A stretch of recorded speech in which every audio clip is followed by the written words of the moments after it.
Bonsoir à toutes et à tous, merci de votre présence, de votre accueil. Est-ce que vous entendez bien? Oui. Ok. Monsieur le curé a un peu spoilé, comme on dit, mon introduction, mais je me permettrai d'ajouter qu'elle est partielle. Parce que si nous disons effectivement, dans le symbole des apôtres, qui est le petit « je crois en Dieu », qu'on utilise quand monsieur le curé a prêché trop longtemps, ce qui peut arriver, pas ici, mais ailleurs. Dans le symbole des apôtres, vous savez, cette très ancienne profession de foi baptismale pour les adultes, probablement dans toute la vallée du Nil, hein, on est avant la fin du 1er siècle. Hein. On termine par « je crois à la vie éternelle ».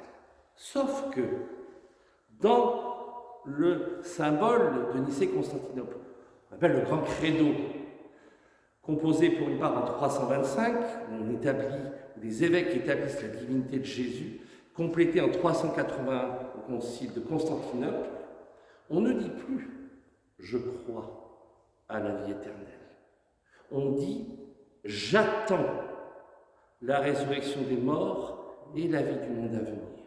Ça veut dire que la vie éternelle, elle se réfère à un double dynamisme vertueux. Elle ne se réfère pas simplement à notre foi, elle se réfère aussi à notre espérance. Nous l'avons appris au catéchisme. Au jour de notre baptême, nous recevons en germe les 3 vertus théologales qui viennent de Dieu et qui nous y amènent. Mais saint Paul nous précise, il ne restera plus que la charité au ciel. La foi et l'espérance auront disparu. Nous n'aurons plus besoin de croire puisque nous le verrons. Nous n'aurons plus besoin de l'espérer parce que nous le possédons. C'est vrai qu'en français, le terme de possession, ça évoque des choses plus funestes. Donc vous voyez, cette vie éternelle, elle est finalement l'objet à la fois de notre foi et de notre espérance. Le Nouveau Testament, il fait référence par 43 fois. Je vous rassure, on ne va pas ce soir, en 3/4 d'heure, si j'avais 1 heure, je plaisante, on ne va pas faire les 43. Simplement, nous notons que c'est chez Saint Jean qu'on retrouve la majorité des occurrences.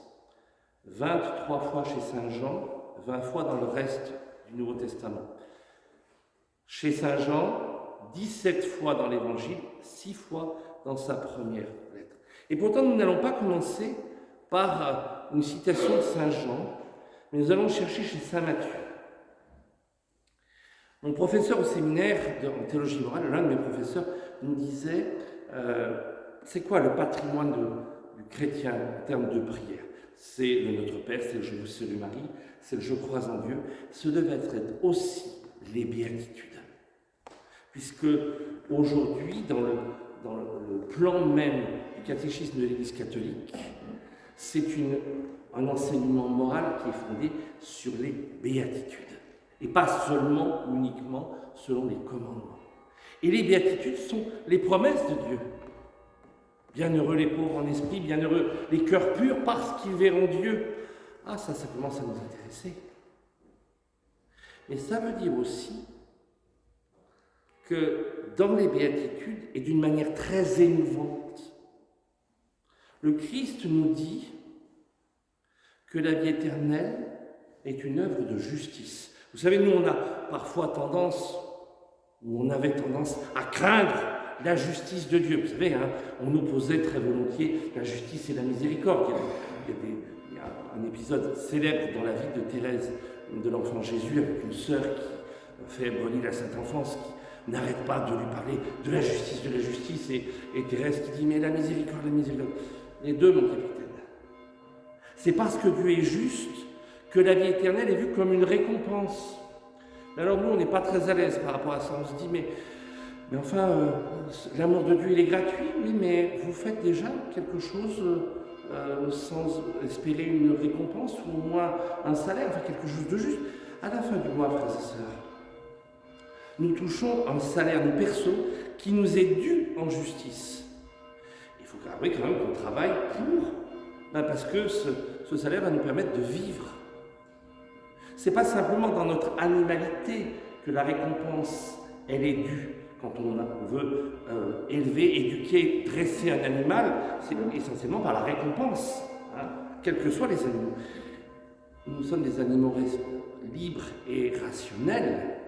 Dieu s'est fait homme, mais cette notion de récompense et de justice, Dieu nous l'applique à nous aussi.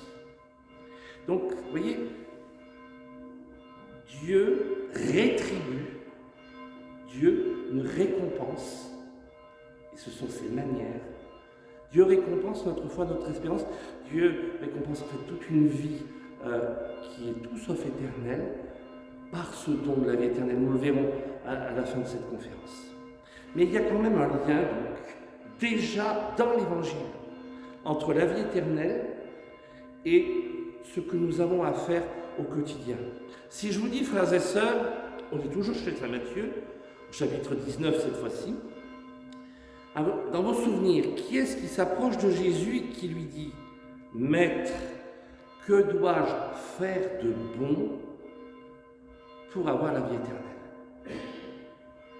Le jeune homme riche. Le jeune homme riche. Oh, bonne réponse. Cette rencontre inouïe, cette rencontre qui finit tristement, parce qu'il avait de grand bien. Alors que c'était un homme excellent. Il n'est pas souvent dit dans l'Évangile, Jésus posa son regard et les mains, etc. Enfin, il y avait, et puis il était bien élevé, enfin, il avait tous les stempels, le jeune homme riche. Hein? Il avait fait sa communion solennelle, il donnait peut-être même au lieu des cultes. Et il lui a manqué quelque chose pour répondre. Mais Jésus ne lui dit pas, non, tu es dans le faux, que dois-je faire de bon pour avoir la vie éternelle? Oui, c'est une récompense, c'est une justice de Dieu, cette vie éternelle. Alors nous allons avancer cette fois-ci un petit peu chez Saint Jean.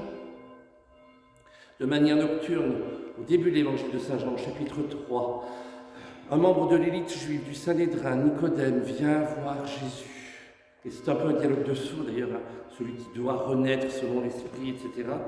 Et Jésus qui évoque évidemment et qui va accomplir par la croix le serpent d'airain et les ailes, vous savez, ce serpent vers lequel il fallait regarder pour être guéri de la morsure du serpent et du péché. Jésus dit à Nicodème, il faut que le Fils de l'homme soit élevé afin qu'en lui tout homme qui croit ait la vie éternelle. Dieu a tant aimé le monde qu'il a donné son Fils unique afin que quiconque croit en lui ne périsse point mais qu'il ait la vie éternelle. C'est le refrain, cette vie éternelle, conséquence de la foi, c'est le refrain de son échange avec Nicodème.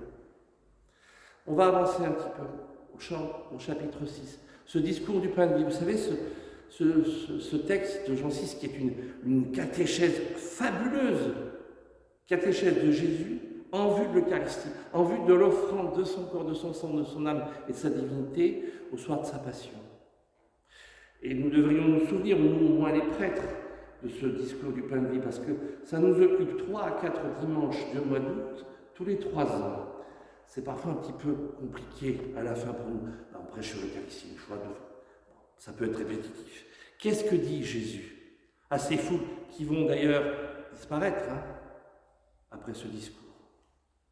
Qui mange ma chair et boit mon sang à la vie éternelle, et moi je le ressusciterai au dernier jour. Ce lien que nous allons voir dans quelques minutes entre la vie éternelle et la résurrection. Mais avançons quelques jours avant la Passion, avec cette mort de Lazare. Cette mort de Lazare, et ce cri, cette souffrance de Marthe. Moi j'aime beaucoup Marthe. Pas simplement parce qu'elle devait bien faire la cuisine. Elle était peut-être quand même un peu l'âme de cette maison où Jésus vivait en amitié. Là aussi, c'est pas dit souvent dans l'Évangile. Marie reste assise, Marthe se lève, elle sort, toutes ces choses qui ne sont pas tout à fait permises pour une femme en période de deuil dans la loi. Elle sort au-devant de Jésus et elle va lui crier sa souffrance. Si tu avais été là, mon frère ne serait pas mort. Si j'osais gloser, si j'osais commenter, oui, bien évidemment, tant que tout allait bien, tu venais à la maison, puis alors tu as pris ton temps, et puis tu ressuscites, tu réanimes des gens que tu ne connais pas, mais quand c'est ton ami, on sent toute cette injustice, toute cette souffrance par rapport à la mort, par rapport à cette absence de Jésus. Et vous voyez, cette femme ne se laisse pas complètement dominer par sa souffrance. Il y a une place pour un acte de foi, et Jésus va le lui faire poser d'une manière inouïe. C'est le plus bel acte de foi, c'est la plus belle identification du Christ comme le Messie, comme le Sauveur, comme celui qui peut donner la vie éternelle. La première, c'était la Samaritaine, toujours au chapitre, chez Saint Jean, chapitre 4. Et Jésus qui lui dit, « Quiconque vit et croit en moi ne mourra jamais. » Et on va aller encore jusqu'au chapitre 17 de Saint Jean, la prière sacerdotale de Jésus. La vie éternelle, c'est qu'ils te connaissent, toi, le seul vrai Dieu, et celui que tu as envoyé, Jésus-Christ. Pour terminer cette première partie, je me permettrai de citer un théologien connu.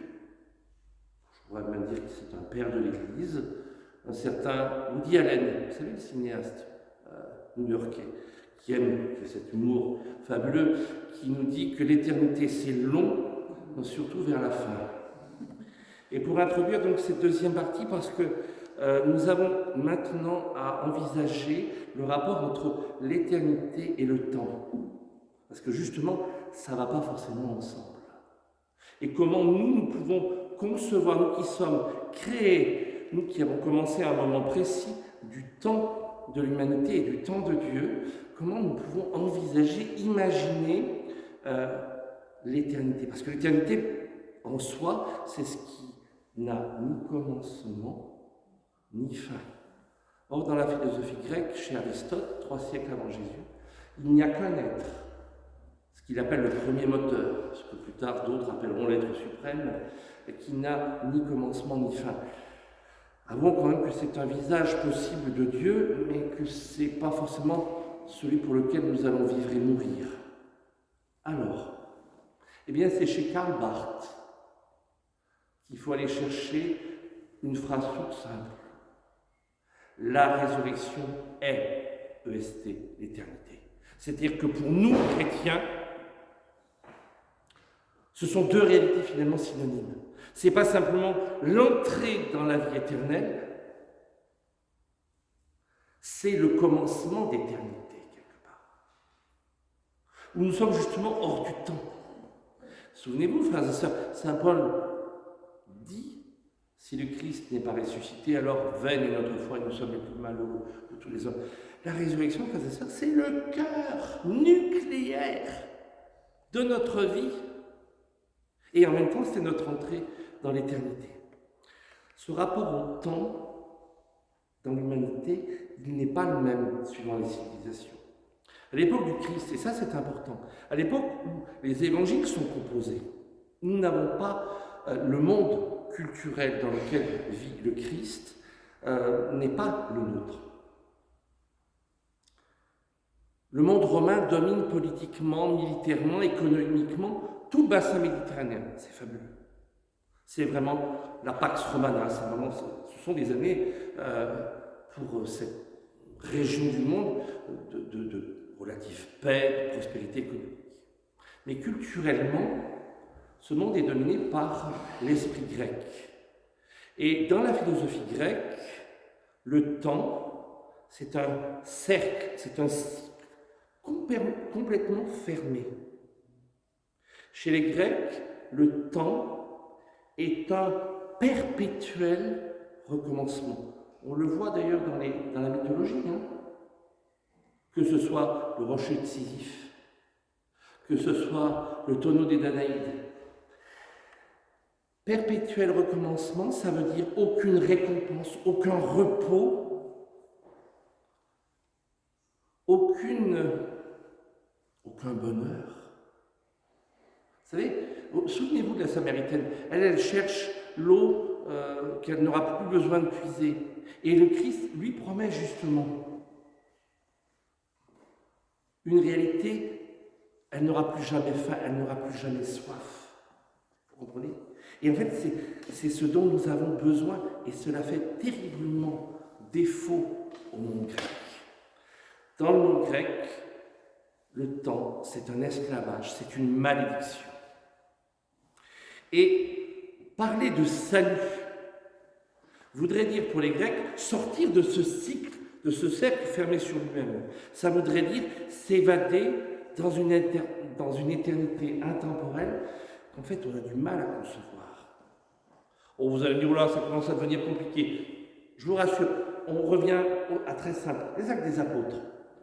Paul, dont nous avons célébré avec Pierre le martyr il y a quelques jours. Paul, il a cette double culture hébraïque et grecque. Il sait parfaitement comment s'adresser avec les catégories de pensée. Et sur le mont Arès, sur la colline de l'Arès, sur l'Aréopage, il va s'adresser, c'est raconté très bien dans les Actes des Apôtres. Et il va mettre toute sa culture, tout son talent rhétorique au service du message de l'Évangile.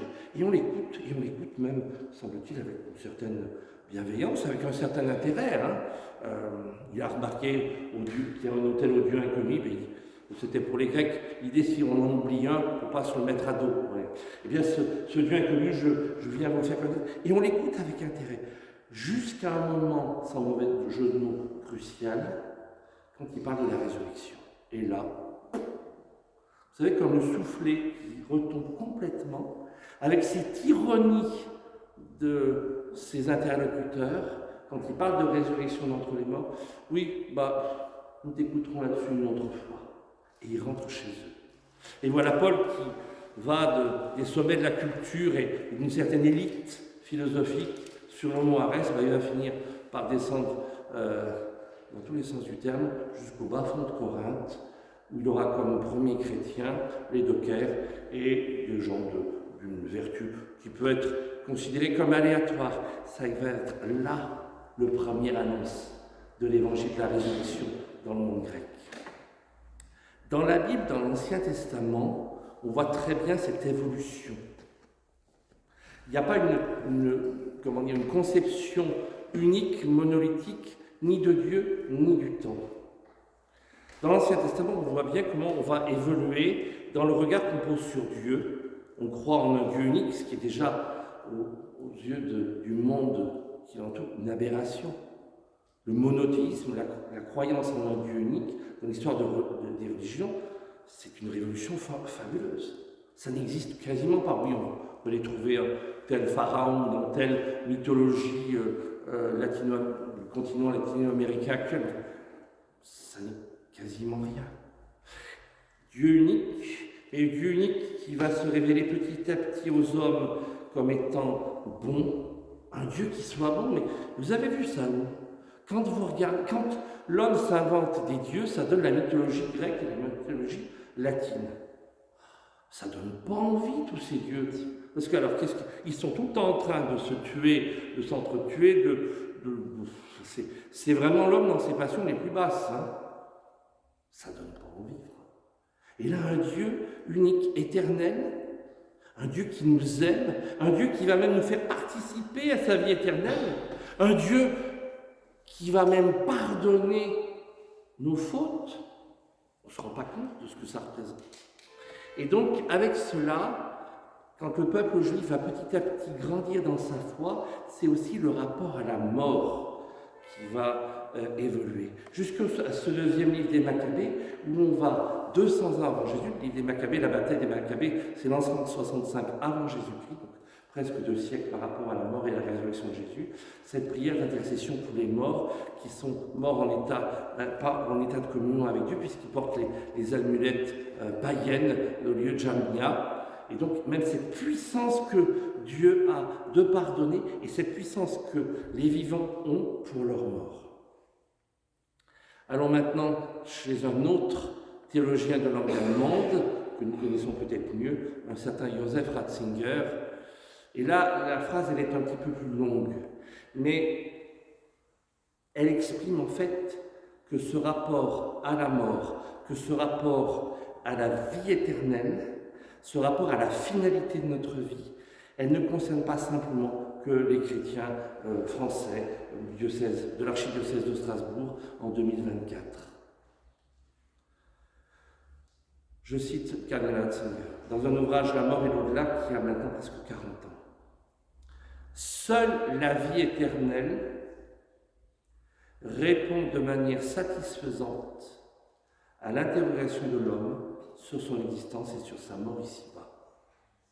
Je répète, seule la vie éternelle répond de manière satisfaisante à l'interrogation de l'homme sur son existence et sur sa mort ici-bas. Ça veut dire que la vie éternelle, elle concerne tout homme. Pas seulement parce que le Christ est mort pour tout homme, depuis l'acte créateur jusqu'à la fin des temps. Mais parce que cette capacité que l'homme a de se poser les questions essentielles et d'y répondre, elle traverse les religions, elle traverse les mentalités, les cultures, les couleurs de peau et les civilisations. Ça concerne tout homme.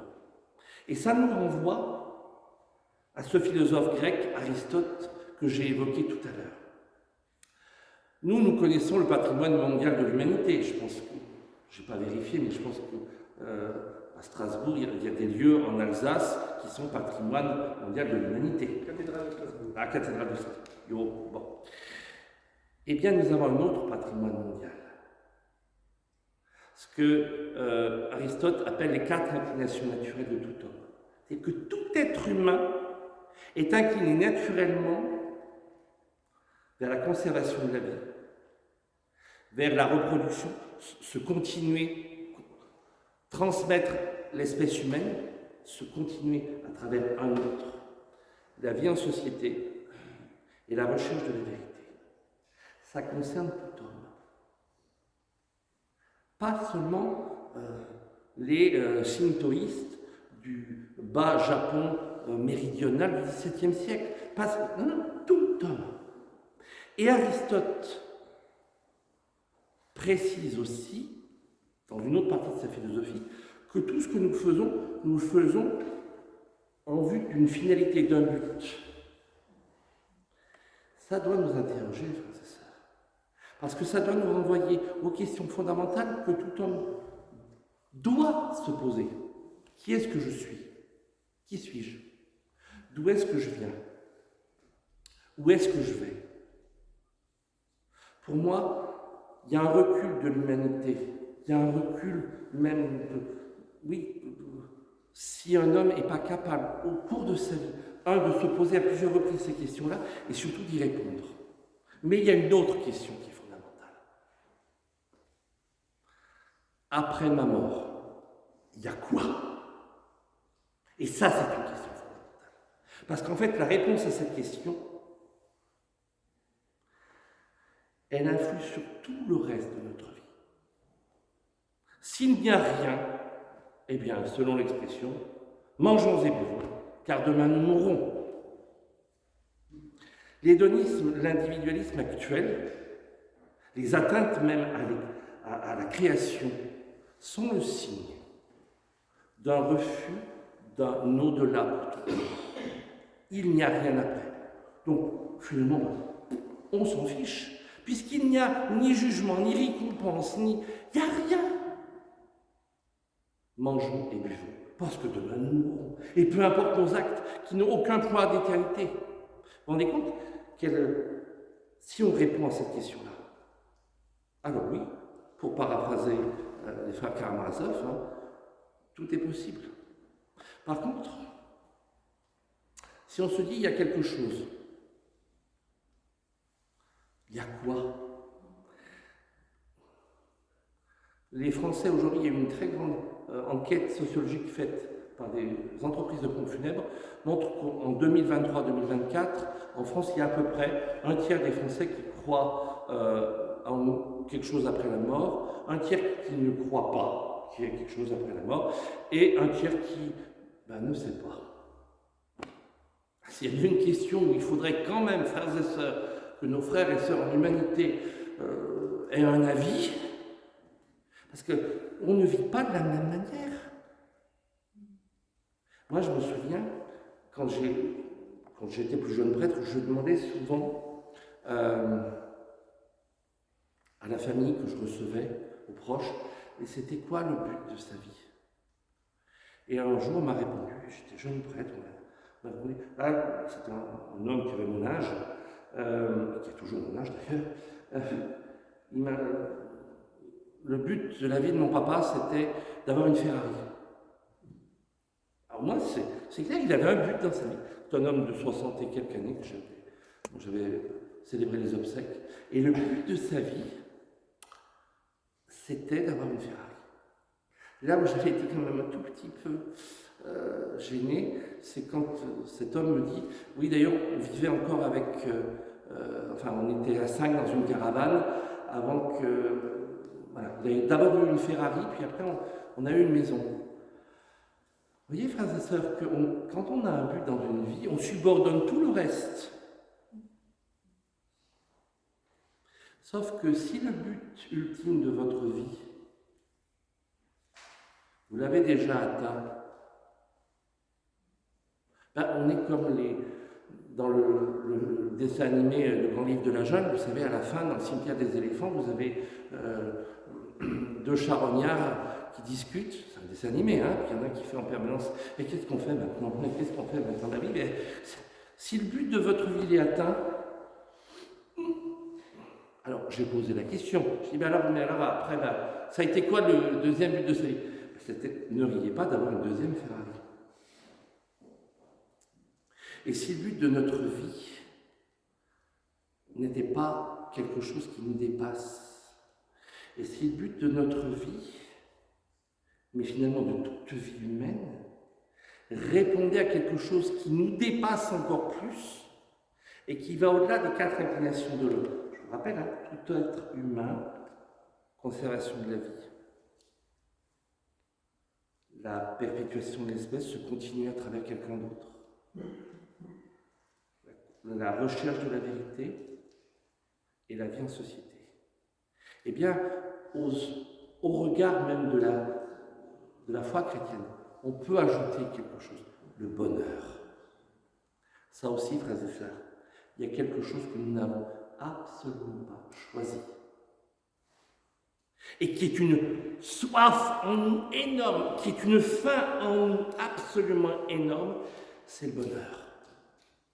Et en fait, tout au long de notre vie, et ça dit quelque chose du but ultime de la vie de tout homme cherche le bonheur. Ça fait partie de tout ce que nous avons reçu en héritage. Il y a tellement de choses que nous avons reçues en héritage. 80% de ce que nous sommes, physiquement et psychologiquement, nous le tenons de nos 2 parents et de nos 4 grands-parents. 80% de notre psychologie. Ce n'est pas simplement la forme de notre nez ou la couleur de nos yeux, ça va être une grande partie de notre psychologie, de notre agir. Parfois on dit celui-là, quel menteur. Oh oui, mais sa mère était comme ça, puis sa grand-mère elle est comme ça aussi. Ouais, ce ne sont pas simplement des choses qui se transmettent. Qu'est-ce qui nous réunit tous ce soir? Notre faim, notre soif de bonheur. Et nous travaillons à cela d'une manière directe et indirecte tout au long de notre vie. Je voudrais que nous fassions maintenant une petite expérience.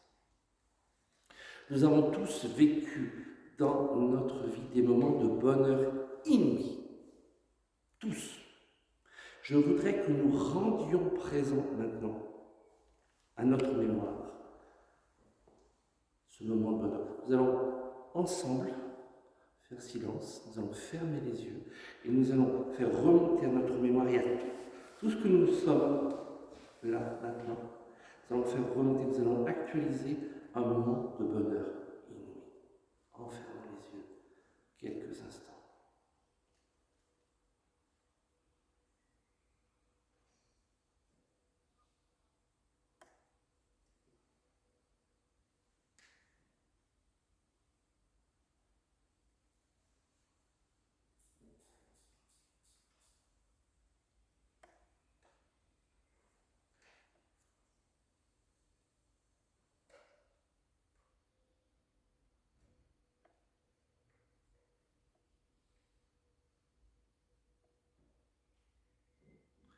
Voilà, nous allons les rouvrir.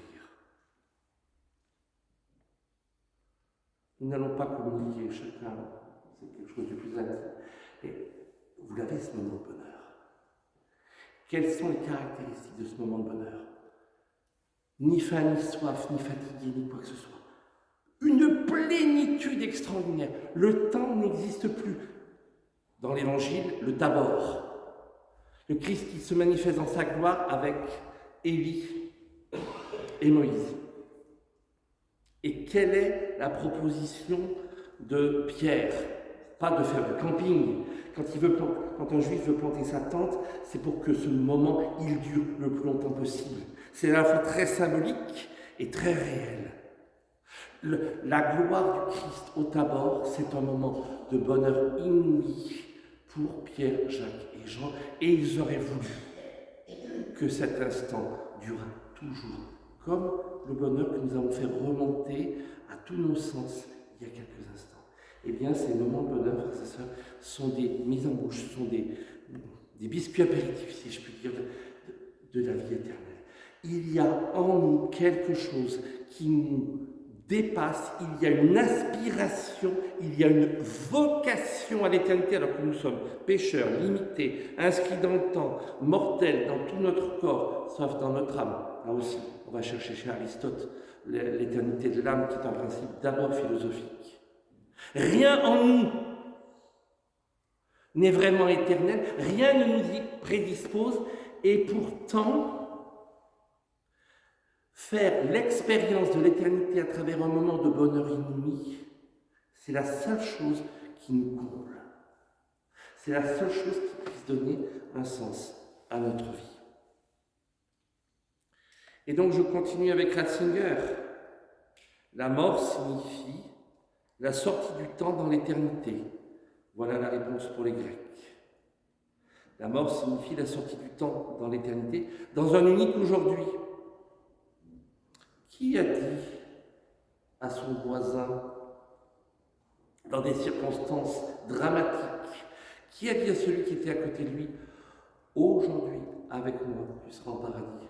Le Christ, mourant sur la croix, à son voisin, qui non seulement reconnaît ses fautes, mais pose un acte inouï de confiance. C'est plus qu'une bouteille à la mer. Quand on va mourir, c'est pas le moment de... Hein, je pense qu'on n'en a pas beaucoup l'expérience de nos moments de mourir, mais pour ceux qui, comme moi, s'ils sont préparés un jour, et puis qui, finalement, c'était pas le moment, c'est ce que ça représente. C'est pas le moment des grands discours, hein, c'est même pas le moment des grandes citations historiques en général. Hein. Aujourd'hui, un aujourd'hui d'éternité, aujourd'hui avec moi tu seras en paradis. Extraordinaire, hein. Le cambrioleur d'éternité, hein. Le crocheteur du ciel, le voisin de croix, le bon larron. Dernière citation de Ratzinger, vous voyez, le puzzle se met en place. Il manque encore une dernière partie. L'idée chrétienne d'immortalité, nous dit Ratzinger, l'idée chrétienne là, procède essentiellement de la notion que nous avons de Dieu. Alors justement, et c'est encore dans l'Évangile, en lien avec le bonheur, en lien avec les béatitudes. Ah oui, c'est vrai que vous nous avez parlé des béatitudes tout à l'heure. Bienheureux, bienheureux. Et je vous parle du bonheur qu'on peut trouver aussi chez Aristote. Hein. Vous voyez, tout est en train de se mettre en place. Chez saint Matthieu, chapitre 25, on l'entend au moins une fois par an, le 11 novembre. C'est pas simplement l'armistice, hein, ça fait bientôt le XVIIe siècle que l'Église célèbre la mémoire de Saint Martin. Un texte que Mircea Eliade, spécialiste d'histoire des religions, qualifie comme unique. Un texte qu'on ne retrouve d'ailleurs que chez Saint Matthieu, hein, on ne le trouve pas chez Saint Jean et tout. Vous le connaissez tous. J'avais faim et vous m'avez donné à manger. J'avais soif. Vous le connaissez? Vous connaissez même la fin. J'avais faim et tu ne m'as pas donné à manger. J'avais soif, tu ne m'as pas donné à boire. Ce texte-là, il est fondamental parce que, en 5 points, nous avons toute la question de la vie éternelle, de la vocation de l'homme, En 5 points, tout est résumé par le Christ. Venez, les bénis de mon Père, recevez en héritage le royaume préparé pour vous depuis la création du monde. Venez, ça veut dire que Dieu nous attire, ça veut dire que Dieu presque nous séduit. On a ça dans l'Ancien Testament où Dieu et son peuple Israël, mais Dieu aussi notre âme. On a toujours une double ou une triple lecture de l'événement biblique.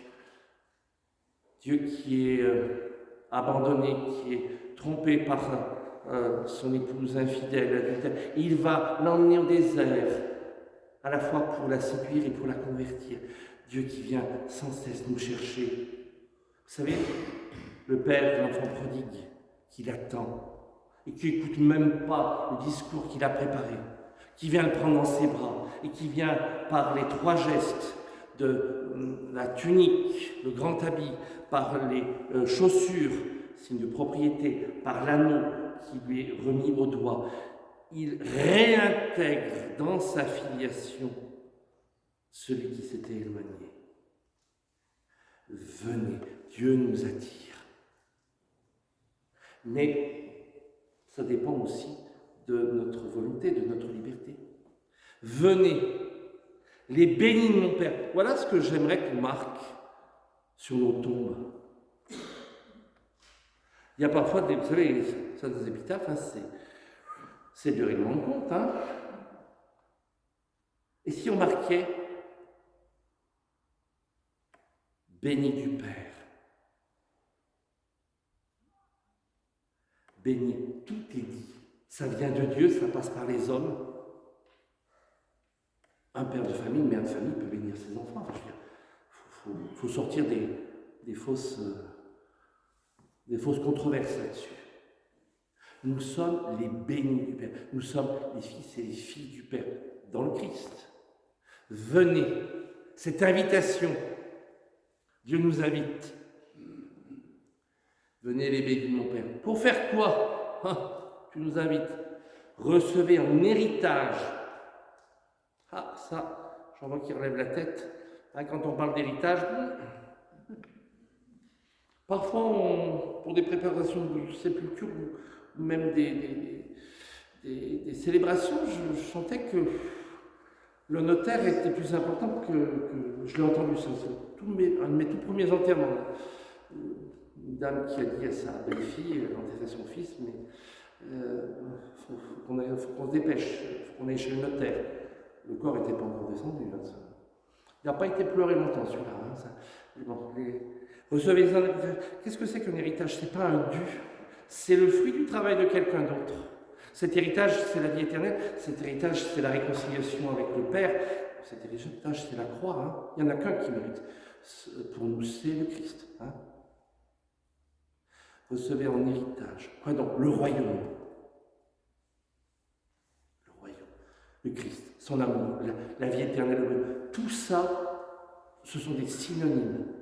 Dieu lui-même. Nous n'aurons plus besoin de croire, nous le verrons, nous n'aurons plus besoin d'espérer, nous le posséderons tout autant qu'il nous possédera. Une communion inouïe à l'image de la communion des 3 personnes divines en un seul Dieu. Et il y a une volonté de Dieu derrière tout ça. Recevez en héritage le royaume préparé pour vous depuis la création du monde. Ça veut dire qu'il y a une vocation, ça veut dire qu'il y a un appel à l'éternité. Ça veut dire que cette vocation à la vie éternelle, elle est proprement surnaturelle. Elle dépend entièrement, uniquement d'une initiative gratuite de Dieu. Lui seul peut se révéler, lui seul peut se donner lui-même. Comme dit saint Paul dans la première lettre aux Corinthiens, cette bonne nouvelle, cette éternité, cette vie éternelle, elle surpasse les capacités, toutes les capacités de l'intelligence, toutes les forces de la volonté humaine. Mais cette libre initiative de Dieu pour tout homme réclame la libre réponse de tout homme. Et l'amour gratuit de Dieu, ce n'est pas un amour qui force, ce n'est pas un amour qui s'impose. Et je voudrais vous donner 2 petits exemples avant d'achever par une prière de conclusion. Un exemple qui est d'abord, c'est une parabole justement, la parabole de l'enfant prodigue. Parce que si l'enfant prodigue revient et est rétabli dans sa dignité, il y en a un dont on ne sait pas ce qu'il va faire, parce qu'il refuse d'entrer.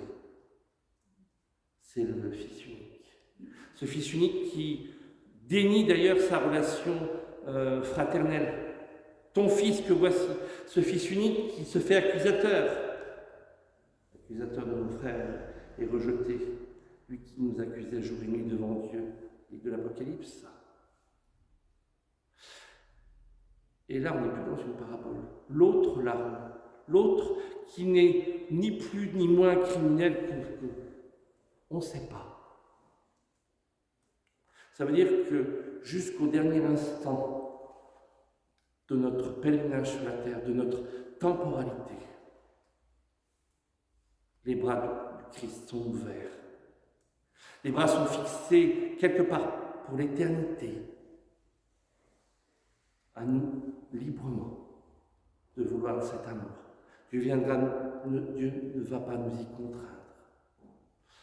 Parfois, vous savez, sur les avis d'obsèques, on marque rappelé par le Père, etc. C'est très beau, c'est très juste. Et je voudrais que nous ayons conscience de ce que cela veut dire. Tu nous as fait pour toi, Seigneur, et notre cœur est sans repos, tant qu'il ne demeure en toi. C'est du Saint Augustin, c'est aussi quand même la citation d'un psaume. Là où il n'y a plus ni deuil, ni larmes, ni douleur, nous disons dans les prières de funérailles. Là où enfin, nous n'aurons plus soif. Non. Ce bonheur dont je vous ai parlé, c'est la vie éternelle. La vie éternelle pour tout homme. Parce que le Christ est mort pour tout homme. Et je voudrais que nous achevions cette petite conférence, cette modeste conférence, par la recommandation de l'âme. C'est une prière que le plus grand nombre nous dit parce qu'on n'est souvent pas là, pas seulement les prêtres, hein, mais quand la personne meurt. On la trouve dans le rituel de l'onction des malades, et une intention de prière pour ceux qui reçoivent et aussi ceux qui donnent cette onction des malades, ceux qui assistent celui qui va vivre son passage, son entrée dans l'éternité. Oui, je vais vous lire et ce sera ma conclusion. Cette prière que tout le monde peut faire quand celui ou celle que nous assistons est en train de passer. Non pas de la vie à la mort, mais comme disait Monseigneur Brincard, de la vie de ce jour à la vie de toujours. Quitte ce monde, âme chrétienne. Au nom du Père Tout-Puissant qui t'a créé, au nom de Jésus-Christ, le Fils du Dieu vivant, qui a souffert pour toi, au nom du Saint-Esprit, qui a été répandu en toi, prends ta place aujourd'hui dans la paix. Fixe ta demeure avec Dieu, dans la Sainte Sion, avec la Vierge Marie, la Mère de Dieu, avec Saint Joseph, avec les anges et tous les saints de Dieu. Retourne auprès de ton Créateur qui t'a formé de la poussière du sol.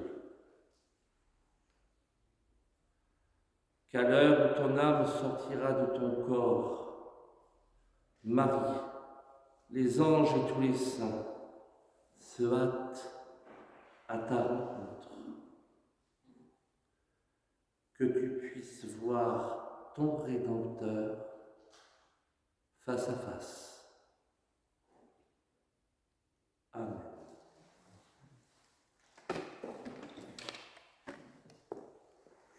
Merci, Père Stéphane.